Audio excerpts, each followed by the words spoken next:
نماز جنازہ میں تاخیر سے شریک ہوئے تو باقی نماز کیسے پڑھیں؟ جنازے کی نماز میں کچھ تکبیریں تاخیر سے آنے والے کے لیے رہ گئی، باقی نماز پڑھنے کا کیا طریقہ ہے؟ عبداللہ صاحب پشاور سے، یعنی ان کا مطلب یہ ہے کہ 2 یا 3 تکبیریں نکل گئیں اور بعد میں آپ شامل ہوئے۔ تو دیکھیں، نماز جنازہ میں 4 تکبیریں فرض ہیں، بس کوئی کچھ بھی نہ کہے، صرف 4 تکبیریں کہہ لے تو بھی نماز جنازہ ادا ہو جائے گی، 4 دفعہ اللہ اکبر۔ باقی دعائیں پڑھنا بھی سنت ہے، پڑھنی چاہیے، لیکن فرض صرف یہی ہیں۔ تو اب کسی نے 4 تکبیریں اگر نکل گئیں، 3 تکبیریں نکل گئیں، چاروں ہی نکل گئیں، پھر تو نماز ہی گئی نا۔ 3 تکبیریں یا 2 تکبیریں نکل گئیں تو آپ نے کیا کرنا ہے؟ آپ نے تکبیر تحریمہ کہہ کے امام کے ساتھ شامل ہو گئے، یہ آپ کی ایک تکبیر ہو گئی۔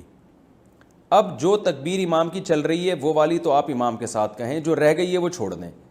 وہ کب کہنی ہے؟ جب چوتھی تکبیر کے بعد امام سلام پھیرے تو آپ نے امام کے ساتھ چوتھی تکبیر کہنی ہے، اور سلام پھیرنے سے پہلے وہ تکبیرات جلدی جلدی کہہ دینی ہے جو آپ سے رہ گئی ہیں۔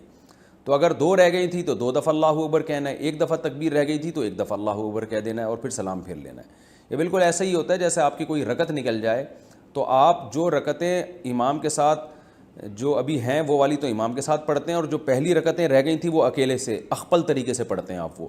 تو یہاں بھی تکبیریں جو امام کے ساتھ مل جائیں وہ امام کے ساتھ، جو رہ گئی ہیں وہ آپ امام کے سلام پھیرنے سے پہلے کمپلیٹ کر لیں۔ ہاں، جو پہلی تکبیر ہے وہ پہلی ہی ہوگی آپ کی، وہ تکبیر تحریمہ ہوگی جس میں آپ نماز میں داخل ہوئے۔ سمجھ گئے نا بات کو؟ امید ہے انشاءاللہ بات سمجھ میں آ گئی ہوگی۔ تو پہلی تکبیر کہہ کے آپ نے امام کو جوائن کرنا ہے، یہ ایک آپ کی ہو گئی، اور پھر امام جو تکبیر کہے گا وہ آپ نے امام کے ساتھ کہنی ہے، تیسری کہے یا چوتھی کہے۔ اور جب امام سلام پھیرنے لگے گا تو آپ نے دیکھنا ہے کتنی تکبیریں مجھ سے رہ گئیں، سلام پھیرنے سے پہلے وہ والی تکبیریں آپ نے کہہ دینی اور سلام پھیر لینا۔ وہ دعائیں جو آپ سے رہ گئیں وہ رہ گئیں۔